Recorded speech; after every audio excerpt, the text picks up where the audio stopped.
I'm Vance Bastian here with my co-host S.A. Baz Collins for this week's Written on the Edge, Season 8, Episode 25. In this week's episode, we'll be discussing Chris Holcomb's Hidden Gotham series, and in particular, the recently released The Devil Card. Then we'll move on to this week's review of our film, which will be a surprise to me too, and we'll share what's got our attention this week, so stick around.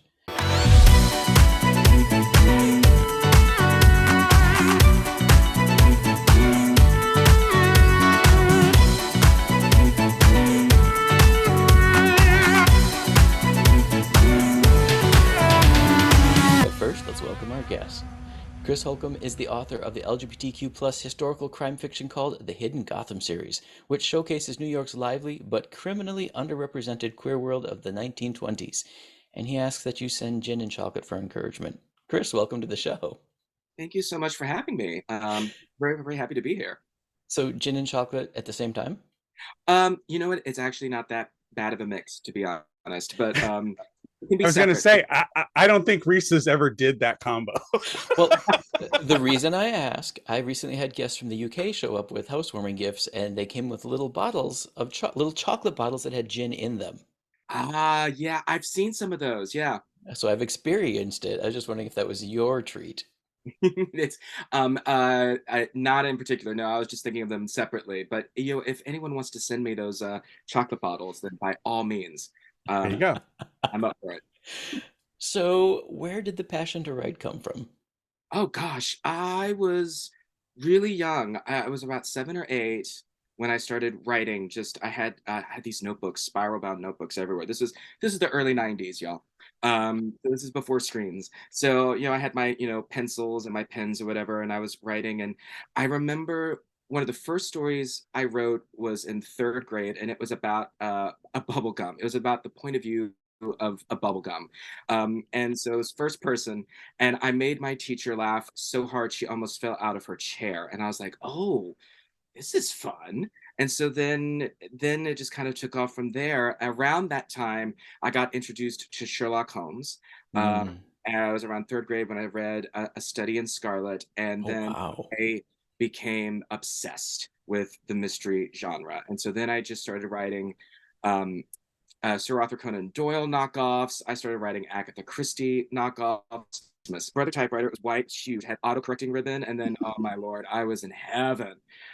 So I always tell people, I'm like, I'm trying to fulfill my first childhood dream, which is to be Jessica Fletcher. Write books, travel the world, solve murders. So and then from there, I just kept writing, and I never stopped.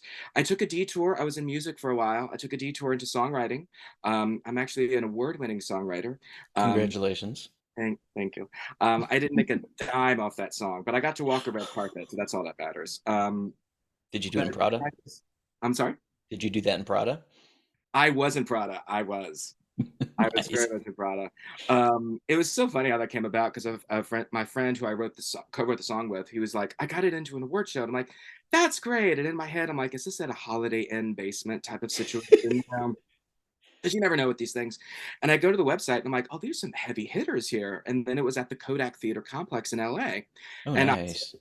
said, "Brandon, dear, is there a red carpet and can we walk it?" And he's like, "Yes." I'm like, "I'm on a plane." So we go and we do this thing, and we ended up winning, which is a surprise to both of us. So now I'm gonna put that on my tombstone. I was award winning, bitches. So that was That's yeah. fantastic. Yeah, so I did that for a while, and then and when I moved to New York, I just kind of came back into writing fiction again, and so um, I just never really stopped writing. I've always been writing for as long as I can remember. Nice. So, the Hidden Gotham series. Hmm. Dun dun dun. Before we dive into it, I have one question I would like to have cleared up. If you know the history, why is the New York area called Gotham? It is because of the goats that used to be here. It was like what I've heard is that it was basically like Goat Town. So that's kind of how it got called for a long period of time. Nice. All right, your series. Let's talk about the first two books. I know we're going to focus on the most recently released, but what should people know about the series? The series itself, so it's got pretty much a 90% queer cast. almost at all times. So I try to do that. And it takes place in the year of 1926 in New York City, predominantly in Greenwich Village, although we have some forays into Harlem and into Little Italy. Our protagonist is Dash Parker, and he owns a speakeasy that's hidden behind a tailor shop called Pinstripes because he and I love puns. He runs that with his lover, which is a big burly bartender Irishman named Joe O'Shaughnessy, and his friend, who is the waiter of the club, tiny but mighty Finn Francis. The three of them live above the Cherry Lane Playhouse, also in Greenwich Village. And one of the ongoing kind of sidebar jokes of the series is just hearing all of the shenanigans that happen backstage through their walls. So you get to hear that particularly in the first two books. And then they just kind of get into trouble because they're not only running an illegal speakeasy, but they're also queer themselves, hence the double vice of the first book's title. And so they are unfortunately prone to being blackmailed, to being extorted, and getting into all kinds of trouble that they have to get out. It's an amateur mystery detective series, which is great because I and my characters don't actually have to follow the rules and the chains of evidence. We can do some things that are a little bit on the shady side just to kind of get out of a necessity. So that's been a lot of fun, and it's full of noir atmosphere. I take a lot of noir aspects and weave them in. It's got quippy dialogue. It's very fast paced because I try to not bore people too easily. I bore easily, so I'm just get it off and running. And and you will learn a lot about real queer history, and you will also learn some what I like to call some WTF historical factoids. I try to put at least one in every book where people go, that can't be real. And All right, I'm going to circle back to that after we talk about the books. So, what is the premise of The Double Vice, Book One? The Double Vice introduces our main characters. It introduces the world, the queer world of Greenwich Village and in Harlem. It starts off with a blue nose, someone who is an anti-vicer, someone who is anti-queer, who has snuck into Pinstripes. He is looking for a drag queen and his brother, and it looks like trouble. So Dash tries to get him out of the club. And finds the brother, but not the drag queen, hidden in the club, and he tries to go and help him. So he sneaks him out of the club, hides him with a friend in Harlem.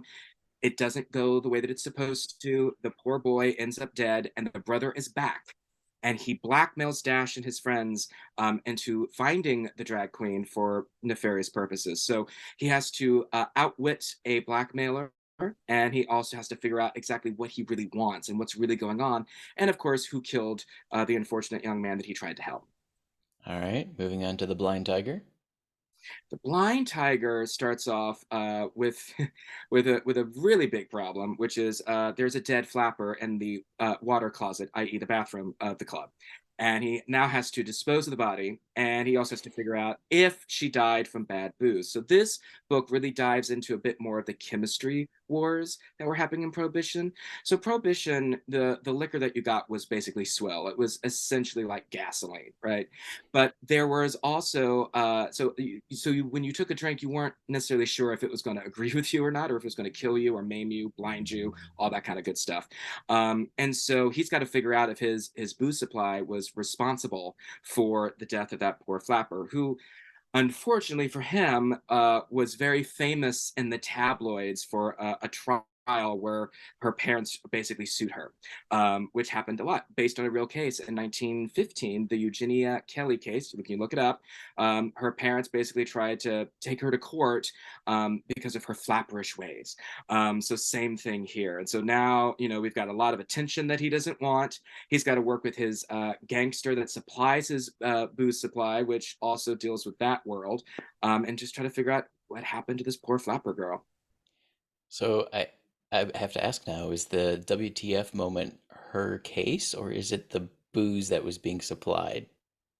So there's actually two in that book. The first is the fact that Uncle Sam, our good old United States government, Hmm. was, realized that the Volstead Act had been like an absolute failure. Like it had been 6, 7 years at this point, and they actually started to intentionally um, poison the booze supply that was going around the country. So they would add additives to it to make it smell bad, to make it taste bad, to try to dissuade people from drinking. And the only thing they really did was end up maiming or killing tens of thousands of Americans. They actually opened a speakeasy in New York that intentionally served bad booze to New Yorkers. It ran for a year, and they were hoping, because the place was wired with microphones, they were actually hoping that people would let it slip of where they were going, so they could shut down speakeasies, and that didn't work. It was an absolute failure. Again, the only thing they did was poison New Yorkers. So that's the first WTF fact. That is all true, by the way. The other one, yes, go ahead. I want to give you one that I don't think you know, but Okay. I know. Okay, so in relation to us tossing around the word booze, most people don't realize where that term comes from. So I work for a company called Booz Allen and Hamilton, which is a management consulting firm that's a global entity. In fact, it's the same organization that Edward Snowden got all of his detail stuff and passed around the world. Um, but people don't realize that Edwin Booz lived in Chicago. And the reason why I know this story is because every year the company would buy, I mean, companies spend huge amounts of money on marketing stuff. They marketed shit even to their employees. So one Christmas, I got a clear, well, semi-translucent bottle of in the shape of a house, and it said Booz Allen Hamilton on it. But the whole story was the reason why we use the word booze is because his last name was Booze. And during Prohibition, he would go into these speakeasies, and he was quite well known at that time. The company was already established, he was making money and such. And when he would go in, he'd order something, they figured he knew what he was buying. So they would say, I'll have what Booze has. And that's how we Wow. got to the booze in I did that not we use know today. that. That is fantastic. Ah, Yeah. I love that. That's awesome. I love it. I love it. It's actually one of the things about just studying, just history is realizing like where like lexicon comes from, and you're going, it really came from there. Yeah. Yeah. Hmm. Um, yeah, love it. Um, that's fascinating. Oh, and the second WTF historical factoid has to do with the Klan. The KKK, Ooh, the Ku Klux you Klan. went there. I went there. I went there. It was there. It was in the 1920s. They were absolutely in the forefront of everything, and they were everywhere. And I think I originally grew up in the South, so I had heard of them, and I thought erroneously that they were just a Southern thing, and they're not. Hmm. They were everywhere, and in fact, there were Klan-supported candidates in Congress. In fact, I found articles in 1926 about there was an election that year, and it was all around like they were articles about these candidates in Indiana and Ohio, Pennsylvania, etc. And they actually had a march in Washington D.C. They marched down Pennsylvania Avenue in the tens of thousands in 1925 and in 1926. And in the 1926 one, they had a lot of trains coming from the Northeast, from New York, from New Jersey, and from Pennsylvania. And so I put that in because I figured a lot of people would probably just assume that that was a Southern thing. And I was like, no, no, no, no. It was widespread, and they were politically active. Hmm. Um, and they were in the news. They were in the news kind of sadly like the Proud Boys are in the news now. So, history doesn't necessarily repeat, kids, but it sure does rhyme. Um, Hmm. All right, third book, your most recent release, The Devil Card. So this one starts off with a bang, literally. It starts off with a fire caused by an explosion in the dead of night, and one of the kind of side characters in the series, his name is Addy DeLucci. He is the doorman of Pinstripes. So the situation is this. So he's also the only one who actually knows how to tailor. Dash actually doesn't know how to do that. He knows how to measure, but that's about it. And so he hired this Italian to basically go sit in the front window to do all the alterations, but then also to listen for the secret knock on the front door of the tailor shop that they could let people in. And his brother, Addie's brother, lost his apartment in the fire, and unfortunately his wife. His children made it out alive. And it comes to find out that Addie's brother's been, whose name is Don Dante. Dante has been receiving threats, threatening letters. And so is it related to the fire? Is it related to the fact that this guy has hundreds of dollars in gambling debts to a nefarious gambling den that's happening in Little Italy? So Dash kind of has to go figure out if Addie is in danger because he's now housing the brother and the children, and kind of what's going on. So we dive into Little Italy. We dive into a secret society that, speaking of the Klan, was the most feared group until the KKK took over in the 1920s. This is a group that targeted Italians from the late 1800s until around World War One ended. And so and they were absolutely evil. They would threaten people. They would extort them. They would kidnap their children. Sometimes they got the kids back. Sometimes the kids were never seen again. And the letters that they would have very explicit threats about what they would do to you. And then at the bottom of it, they would be signed with either skull and crossbones, hand holding a dagger.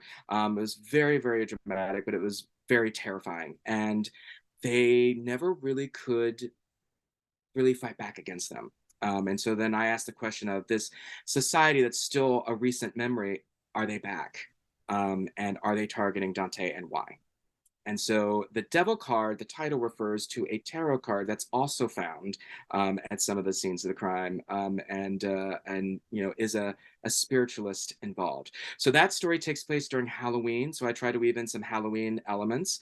So we've got spooky rooms, we've got spooky seances, we've got doors that open with the creak, the creaking sound. Nice. We've got a scene in a graveyard. So that was a lot of fun to kind of weave in those kind of story elements. So, as you're preparing to write a novel, do you just go immerse yourself in history and see if something sparks a story, or do you start with the story and see if there's history that supports it? A bit of both. So the way the first book came around, it's a little bit of a serpentine kind of route. So I've written actually two novels beforehand that were set in present day that I often say will never see the light of day. I was really trying to kind of write like, a millennial queer detective, because I really wanted to have a queer protagonist, because in crime, we're not really in the forefront. It's Mhm. very rare. But I could not write present day dialogue to save my life. My mom used to always say that, you were 6 going on 60, which is true. So I actually don't, I actually don't fear birthdays. I love it because I'm like, I'm getting closer to my true age. But I love old movies. And so I remember watching like a Betty Davis, Lauren Bacall marathon and one Christmas. And I was like, can I write this? How do I make this queer though? And I remember reading years earlier, and I don't know where I found it or even why I found it, but I remembered it. Something about the pansy craze. That was the late 1920s, early 1930s. And I thought, Mhm. "All right, let me look into that. Let me see what that is." And so I fell down this rabbit hole. And so I found a great book by George Chauncey, who wrote, about gay male New York in 1880 to 1940. Then I started finding books about queer Harlem. And then I came up with the characters first in that regard. And so I was like, okay, great. Let me see if I can write in the vernacular, write in the tone of voice. And so I, did a lot of lexicon searching and a lot of lexicon learning. And I wrote about a first 50 pages, which had the fight, kind of the fight scene that kind of opens up the double vice. Okay. And just as an experiment. And then I sent it to a couple of people and they wrote back and they're like, this actually has some promise. And I was like, great, now I need a plot. And so it took a while to find the plot for that one. I was kind of, searching around for it. So in that sense, the characters and the history kind of came first. With The Blind Tiger, actually, the main plot came out of a subplot that was supposed to be in the first book that I took out. And so I kind of had a premise there, which I knew that I was going to have a flapper dead in the water closet. They were going to have to move it. That whole scene of moving her out was actually supposed to be the young male character that ends up dead about at the end of the first act and the double vice. He was dead in the beginning in the rough draft, so I swapped him out. I do this a lot, by the way, so I don't really outline all that much. I know about 3 to 4 chapters ahead, and that usually changes by the time I get into a scene. And so I have a lot on the cutting room floor. And so then what that happens is I just go to the deleted scenes file and then just pick up what I've deleted and then move them over into the next book. And so the Blind Nice. Tiger plot was kind of already kind of structured there. The Devil Card plot, I knew that I wanted to deal with this secret society. I knew that I wanted to have a seance scene, which was actually supposed to be in the second book that then got moved to the third. And that character. So I was like, I knew that. I didn't, but in any of those 3 books, I never knew who did it and I never knew why. And most of the time, if I got to the end where the person I thought did it, always changed. So my husband always, he's like, I don't even want to read your first draft because it's just going to be a completely different book. Right, I think, right. Who are these people? where did these people come from? Why is this person there? I'm like, I rewrote half of it. It's fine. Uh, so yeah, so it's always kind of fun, kind of going around. So the way I write is kind of reading. I just go, well, what would be exciting here? Mhm. And then once the characters start going, I just kind of follow them. Like, especially in dialogue, I just, that's when the characters reveal themselves to me and then their motivations. And then I just follow them down the rabbit hole. And, sometimes I paint myself into a corner, but oftentimes not. I go, oh, that's a good ending. All right, let me go back now and make it look like I intended for that the entire time. There you go. There you go. Epic. Epic. All right. So to round out the conversation, I'm just going to ask, are there any more WTF moments you want to share with folks? Oh gosh. There's let's see. In the first book, one of the kind of in the background that actually coincides with the 3-act structure is the sudden sickness, illness of the silent film star Rudolph Valentino and his sudden death. And so my story takes place during that time. So my Finn Francis is in love with him, as with all other gay men and women at the time. And so he falls ill with appendicitis. He has an emergency surgery, and they don't know if he's going to make it, and he tragically doesn't. And when they have the viewings, it caused a riot in the streets of New York. It caused two, actually, of about 100,000 people of Mhm. hysterical women just storming the streets. And we would probably have to assume some hysterical men as well. This just probably just didn't make the news.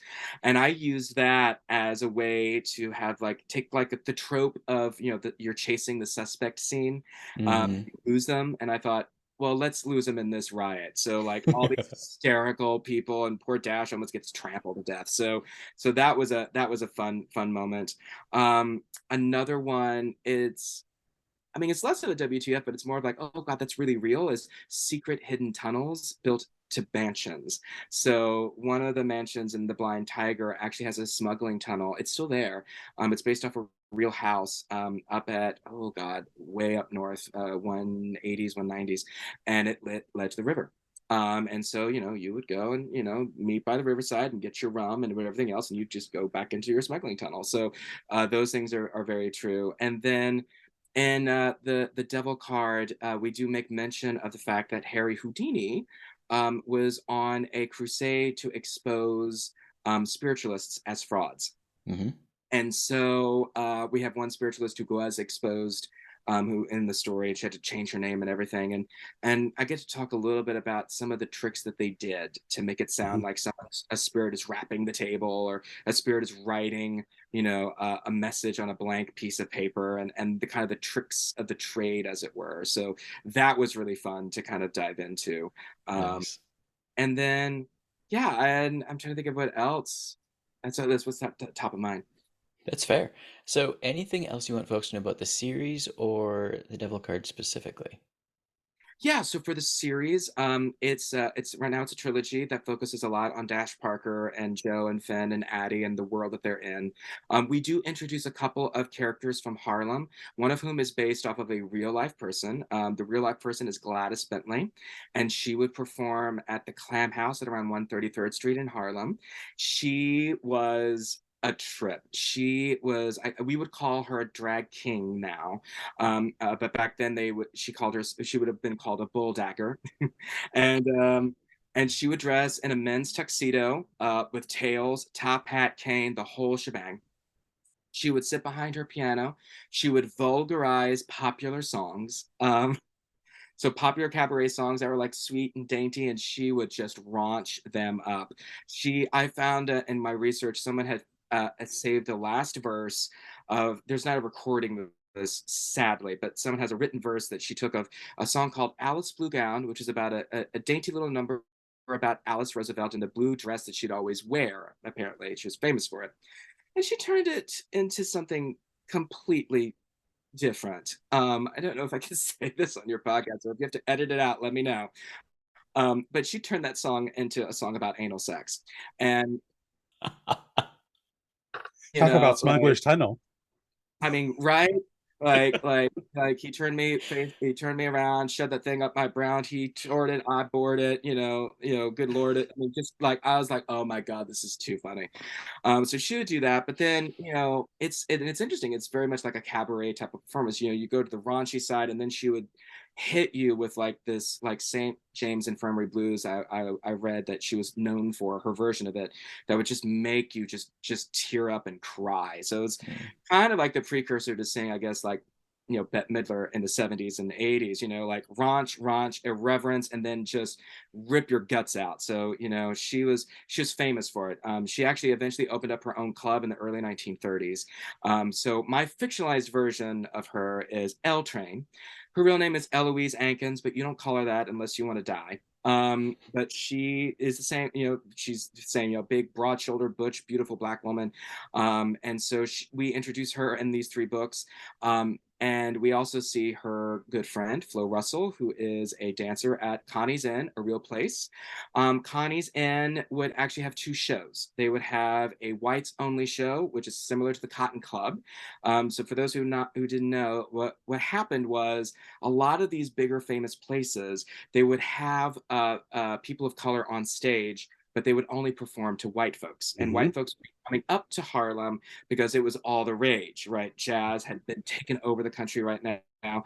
And the white audiences were called downtowners because they came from downtown.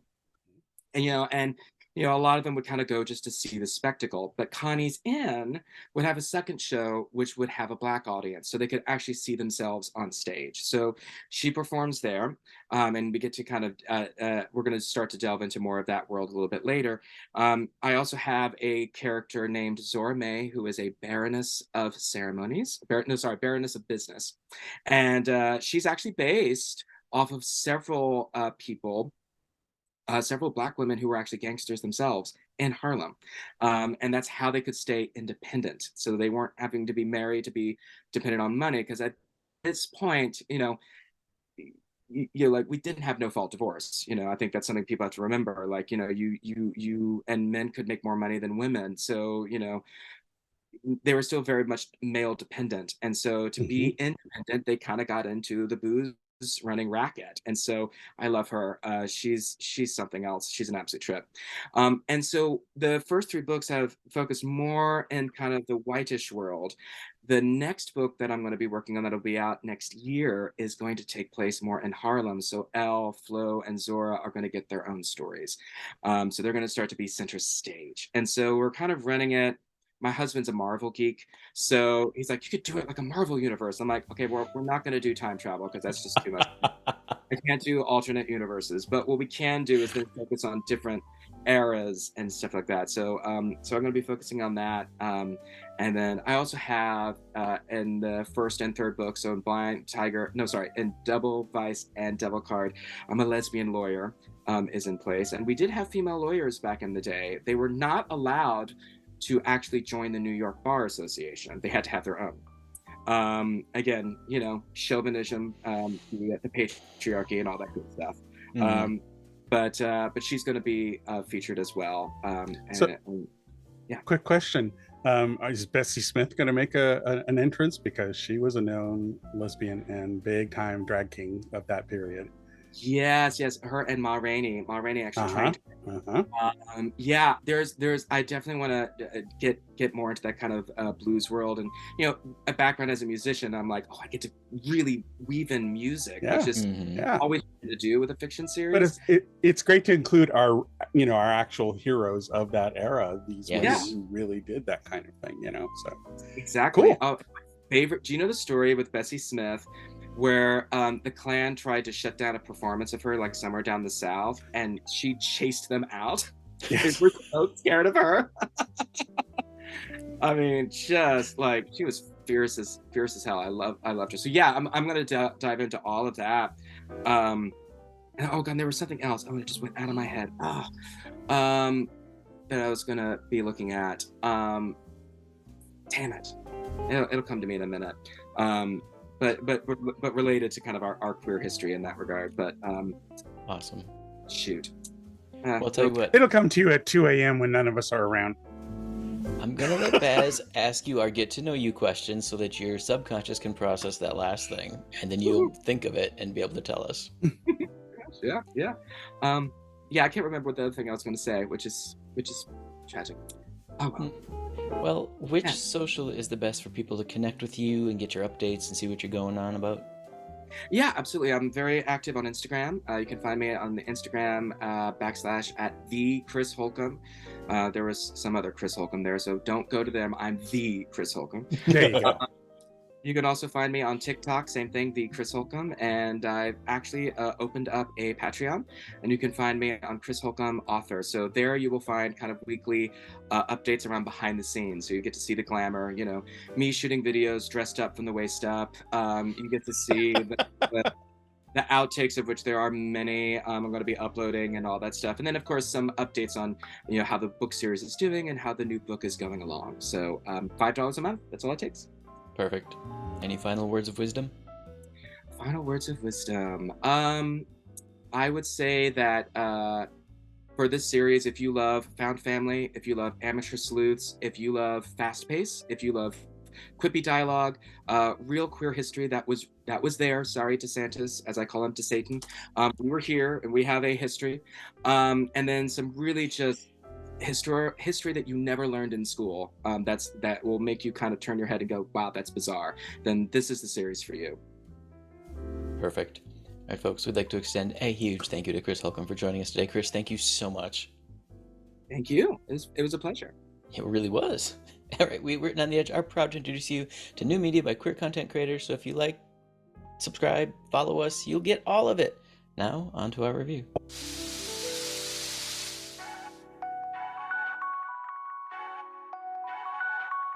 I think a lot of people think that being trans is all of a sudden a fad. It's just because people are now looking at it. Trans has been around for so long, and people are lying to themselves when they say that they're just now understanding or aware of transness. The general public is just learning about trans people, but we've been here a long time. We're real. Transgender nonconforming people have existed in virtually every culture in the world throughout history. In every indigenous culture, you see deities, you see gods and goddesses that are of both genders, because what is more divine than to know both? In India, there's the Hydra. There's also Fafafine, which is Samoan. Two-Spirit is Native American. They flow in between both. This gender fluidity, like you understand the power of both. Mahu is actually from Hawaii. In ancient culture, they were the shamans, they were medical practitioners, they would be also the caretakers of kids.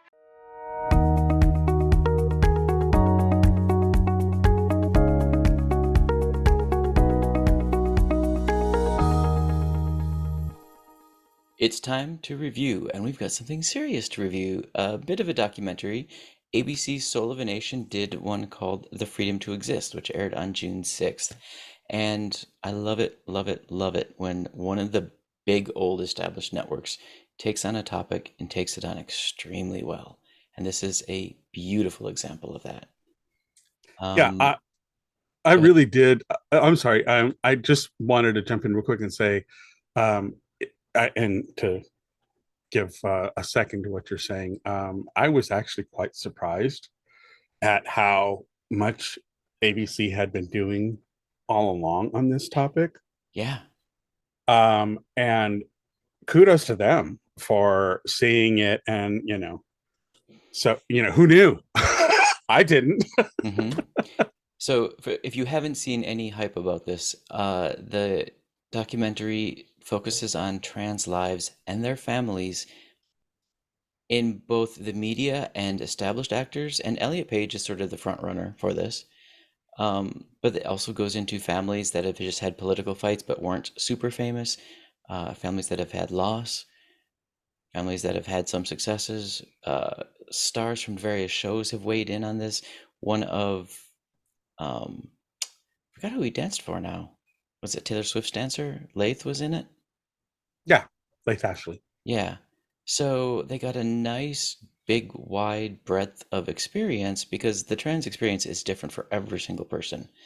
And they do a really beautiful job of showing how there's horror and love in not always equal measure, but in force in the lives of our trans brothers and sisters and theys. And even when you have the perception, you know, I've pseudo followed Late's career. I follow him on Instagram and such, although I'm not on social media as much as I used to be. But I've always liked his posts. I've always thought that he was very thoughtful and considerate in what he did. And I was thrilled when he was on the Tay video. But again, it was like, are you fucking kidding me? Obviously, somebody who has a presence, who can hold the camera's eye, and because he's gorgeous, and he's struggling to find work. What? What? Struggling to find representation to help him find work. Yeah. Like, WTF? What? So kudos to Tay, Queen Tay, for, you know, giving him the opportunity for some major exposure, you know. But somebody get that man representation and get him out there, because, you know, I could see him as like even a superhero character. Come on. With that physique, get it, boy, get your coin, you know. Anyways, I also was touched by several of the families who are not famous people, although one of the families was, because they were like the first to go after one of these horrendous. You know what it points out to me is just how vindictive and evil these people who are pushing this agenda are. They just love to hate. Yeah. There's nothing else in it for them. They don't have a vested interest. Come on. This society, what, trans community makes up what, 1/10, 1/100? It's a pretty small, yeah. It's a small ass community. What's it to you? To quote Harry Hamlin about, you know, questioning his own inner homophobia when he's been there and done that and he knows what it's all about. He says, why do we care? Why do we care? Just be happy for them. Cheer them on. They're not taking something from you. And God damn it, can you put off this whole grooming bullshit? Oh my God, I can't believe we're back here again. Yeah. It's like the ghost of Anita Bryant has resurrected her ass out of the fucking orange orchard.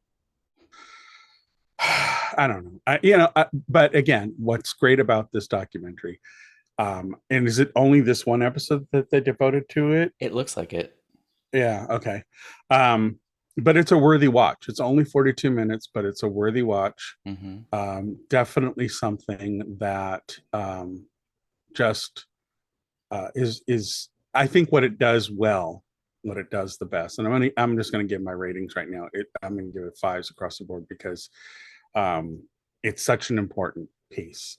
We have a number of transgender documentaries in our stable of future reviews. And this, if anything, gave me a nudge and said, hey, I need to start bringing those documentaries up because I think it's, you know, important that we here at Rote support our trans brothers and sisters and NBs to give them voice, give them platform. And we've had several on our show, but it's something that you can't like let simmer on the back burner anymore. These people are under attack within our community, and they are part of our community, period, full stop. You know, so yeah, I'm going to give 5s across the board, mostly for sentimental purposes, but also just a real like clutch the pearls moment of ABC did this. Yeah.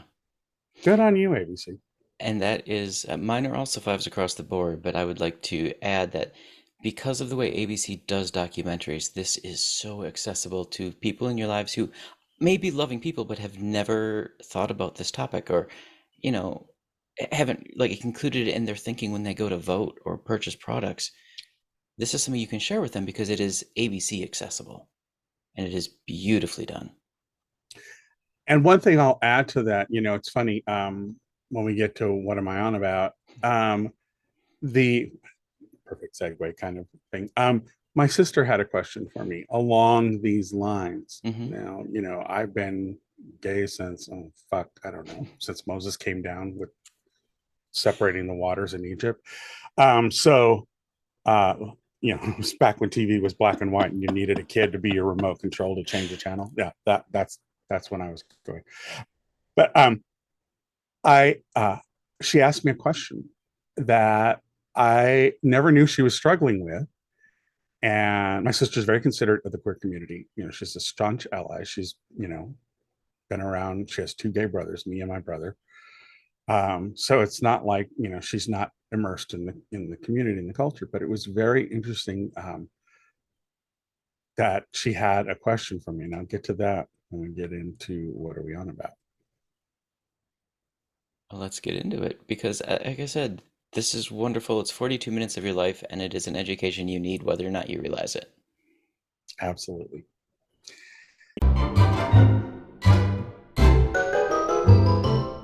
All right, so perfect segue. What do you want? What am I on about?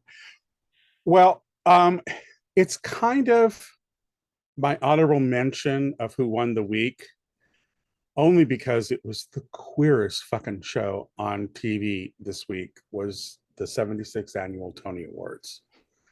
OMG. Did the queers come out screaming? Mm-hmm. But we had the full support of the theater community, as we should. But it's just wonderful to see that these artists who are immensely talented also realize the platform they have. And can I just say, the 76th annual Tony Awards actually gave a huge nod in the very beginning with Ari DeBose starting by a notebook that said script, and when she opened it and flipped, there were nothing but blank pages. Wonderful way to nod to the writer's strike. Mm-hmm. Brilliant. And it was very subtle. It was just there. You just noticed she was doing it in the very beginning. But can I just say that I kind of think, and I'm not knocking the writers of these shows, but I'm kind of thinking it actually worked better when everybody just winged it. I'm just saying. Writing shows for those award presentation thing, I think they get a little overwritten. I think they did a really good job. Every single presenter, every single acceptance, every single introduction, it was just brilliant. It was just off the cuff. It felt fresh. It felt alive. Of course, these are theater people who live in live theater. So, they're going to be a lot more practiced at it. But I was really kind of shocked at how fast it moved along. It was very bubbly. It was a great presentation. I never was bored at any of it. It moved. And I love that every performance, as the performers left the stage, the next group of performers that are ready to go on were cheering those who were coming off stage. Nice. Love that. It was a brilliant touch. And for people who missed it, you didn't really miss it. It's up on Paramount Plus. So if you want to go up and check it out, there were a couple of shout outs during it that I thought were hysterical. One of which I'm still searching for what was said because it was bleeped out. It was long, but it caused a thunderstorm in that theater. And I got to find what the quote is. I'll find it and then I'll post it here, what was said, and I'll find the clip. But excuse me. But there was another one who came out who evidently had gone to school or grew up in Florida, and she went to mention her governor, and she said Grand Wizard and slipped that out first before she corrected herself and said, "Oh, I'm sorry, my governor." Brought the house down. Brought the motherfucking house down. You go, girl. that was a slick way of Mhm. jabbing the hell back on national television. I know all the right-wing idiots are probably losing their shit during this telecast, but I was here for it. I'm like, get up there, scream it to the highest level, gay, gay, gay, gay, gay.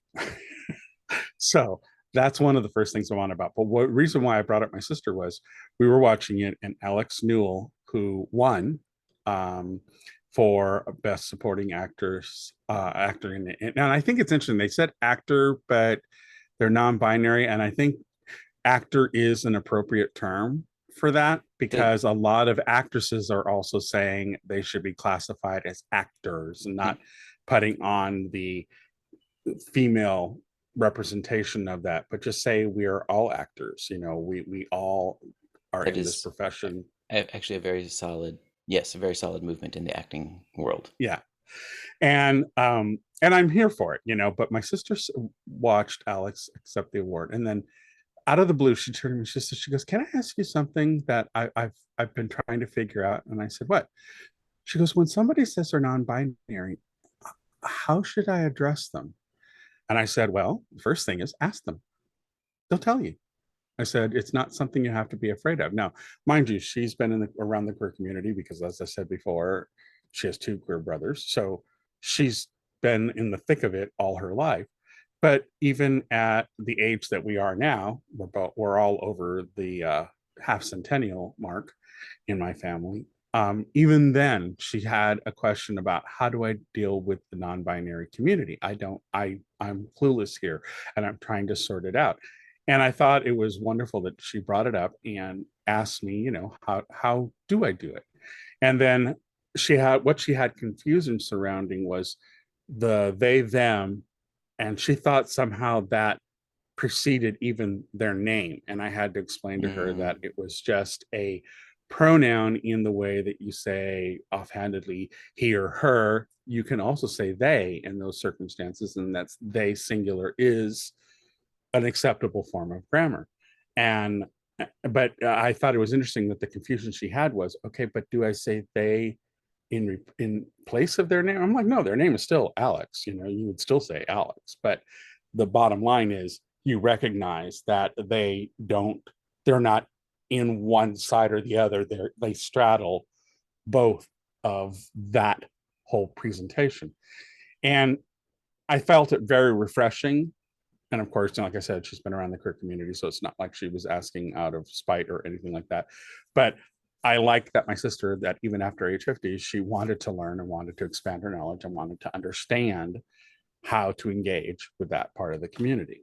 And so kudos to the Tonys for having the conversation, even in a queer oriented family like mine, where we talk about everything. It was a wonderful kind of moment that my sister made a solid inquiry and wanted to know, how do I do this right? I don't want to get it wrong. So bravo to the 76th annual Tony Awards. I do have a couple of other quick things I just want to mention are my what am I on about? Couple I'm not so thrilled about, one of which we have two sad things I'm going to bring up first. Some old grandpa who needed to put some Gorilla Glue on under his ass on a seat and just keep his damn mouth shut confronted a child at a sporting event who happened to have short hair and has two moms, and berated her out of the blue, uncalled for, and called her a trans child just because she had short hair, left her sobbing before her event. What the fuck is wrong with people? Stop it.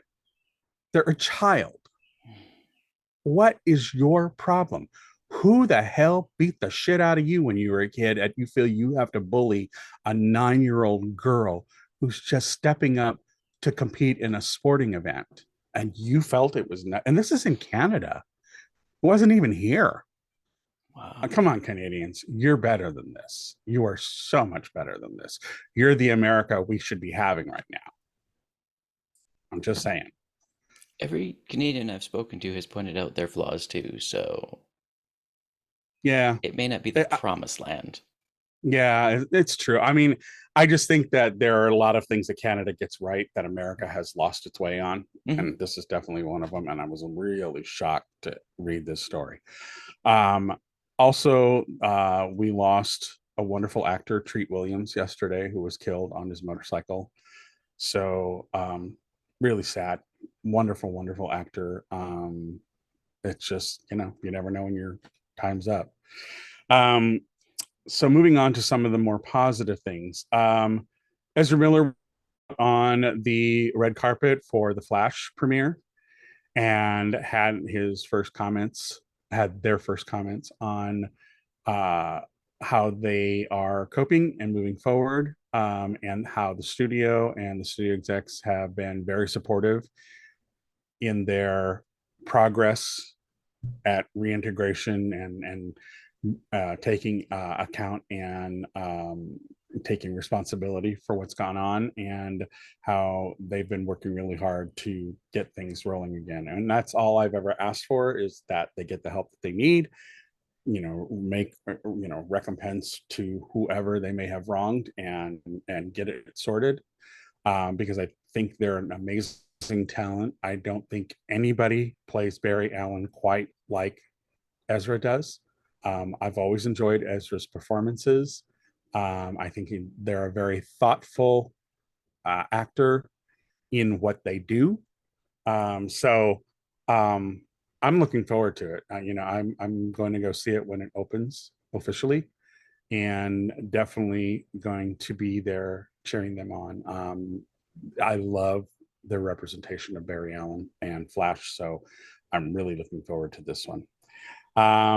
Lastly, on What Am I On About is Pedro Pascal has had a wonderful little kind of press release about how much they love Bella Ramsey, their daughter in, or is it their daughter, or is it just teenage? I don't know the story of The Last of Us, but he's kind of the father figure to Bella Ramsey's character, and saying how much they helped Pedro in really embracing their allyship for the community, and how much he's grown by just knowing them.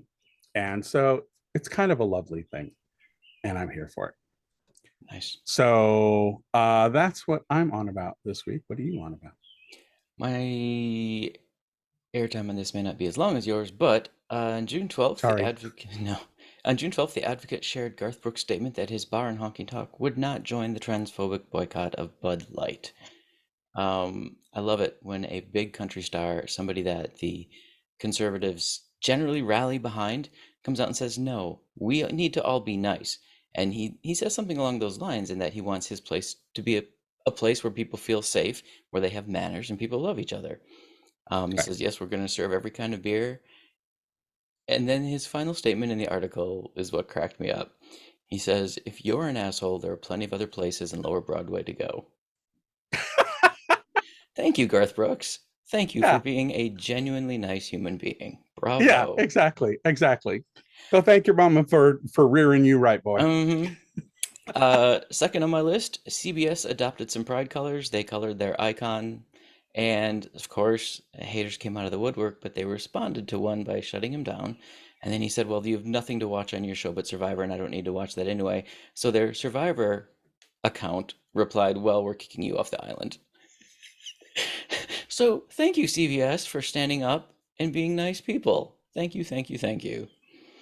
And last week, Alexandra Ocasio-Cortez managed to show how modern Christians, and specifically conservative Christians, are not actually good Christians, because they are using scripture to weaponize hate and abuse. And if you have not seen her speech on that, find it. I will include a link here. I'll ask Baz to include the link here, because she finally put in a very public forum the reverse argument that, hey, the Christianity that you're spouting is not actually the life that Christ walked. So kudos to Alexandra Ocasio-Cortez for that. Those are my. I think a lot of what, I think what's funny about it is that, these Christians stand up like there weren't gay people back then. I know. No, we've been around all throughout history. it's the whitewashing and the straightwashing that has been happening in media from the biblical times forward that have led all these idiots to believe that's the way it's always been. And no, motherfuckers, we've been around. We've been here throughout history. We've been here, So if you have anybody to blame, look in the mirror, because gay people don't make gay people. Straight people do. Straight people do. Okay. Anyways. Yeah, no, on that note, one of my favorite comedians points out that Jesus Christ probably did not look like he was a member of the Bee Gees, just given where he was from in the world. Yeah, just a thought. It's random as it may seem. So those are my on-abouts. I am on about the allies who are standing up, and the corporations and the celebrity names who are standing out and saying, no, we're not going to be mean people, and mean people are not welcome here. Can I add a dovetail onto what you just said there? I don't know if people have followed, but Cracker Barrel had a pride thing that they did. What? And the right wing lost their fucking shit. They lost their shit. They were literally, several of them tweeted and retweeted, Cracker Barrel has fallen. And can I just say the queer community came for them with jungle red nails and said the fact that you type Cracker Barrel has fallen and don't realize the absurdity of that statement says everything we need to know about you. So they get my honorary Who Won the Week, because I think that was hysterical when they called out that phrase and said, the fact that you wrote that and meant it as something just says how stupid and absurd you fuckers are. And you didn't even realize it, that's not a thing. They just love to hate. Sorry. Yep. And love is strong. So you've had several honorable mentions. Who actually won your week? Jack Smith. How so? Because he finally indicted that traitorous, seditionist, insurrectionist former president. And as of the recording of this episode segment, he's gonna be in court. Now, and the reason it's very important to bookmark when we're recording this in time is because the Orange Menace actually tweeted out to his followers to come and cause another riot at the courthouse where he's going to be today. And I'm sorry, but that's going to bite him in the ass. Oh my God. Not like that. They will not like that. And I know a number of people may be really upset about the fact that Eileen Cannon is associated with it again. I will give a link down below. Michael Popak from the Midas Touch Network actually practiced for 20 years in that circuit in Florida on the federal level. And he gave one of the most reasoned and thought out, because he knows the players. He was in that court system for 20 years as a federal prosecutor. So he knows who these judges are. He knows how the court system works, did it for 20 years. And he gave probably one of the most reasoned things in how people are just losing their shit. Oh my God, Eileen Cannon's gonna fuck it up and blah, blah, blah, blah, blah. No, it's because she was associated with the original search warrant. That's why they put her name down on it. There is a lot of discretion on how it can play forward. And in fact, the person who's going to be in court today is a duty judge. It's not even going to be Eileen Cannon. So all these news people who are jumping up and down and freaking out over the fact that she's driving 300 miles to come and save the day for Trump. It's not going to happen. They have already assigned a duty judge, Judge Goodwin, who's going to be sitting on the bench because he was scheduled that day to be on the bench, and he's going to do the arraignment. So, just sit tight. Jack Smith has got this. Jack Smith has got this. Just trust the process. This man comes with all the receipts, and we're just going to have to make popcorn and watch it happen. So he won my week. You? Me? Little old me? In keeping with my theme this week, my win goes to Jamie Lee Curtis, who in an interview talking about her trans daughter really came out powerful about how she's scared at the direction things are going, and that should make everybody else scared too, but that she's ready to fight and she's going to use her voice. Yes, Jamie Lee Curtis, you've won my week. Thank you, thank you, thank you. Oh, quick shout out. Little sidebar, non-sidebar, but little sidebar conversation. Mateo Lane has a new special out on Netflix. Child, I have not laughed that hard in so long. Oh my word. I was literally holding my gut, and like to the point where I was laughing so hard, nothing was coming out. It's that kind of like just before little pee dribbles out. It was kind of one of those moments. It was so damn funny. So I highly recommend people go check out Mateo Lane's YouTube channel. It's called Hair Plugs and Heartache.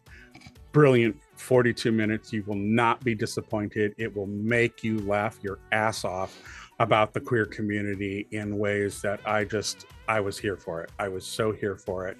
So there you go. There's another little funny thing for you to go watch. Mateo Lane YouTube channel, Hair Plugs and Heartaches. Definitely watch it. It's a fun romp. All right. Any final words of wisdom? That was my final words of wisdom. Oh. Go see Mateo Lane. Okay. Written on the Edge is produced by Rogue Ravens Media. For our disclaimers, links to social media, our listen station, or to sign up as a guest, visit www.roadpodcast.com. If you enjoy learning about new artists, like, subscribe, follow us on YouTube. We could really use the attention there because you know what? I think the world's going towards video, folks. It's all on your phones. Yeah, who knew? Tune in next week for your queer media fix. Bye-bye.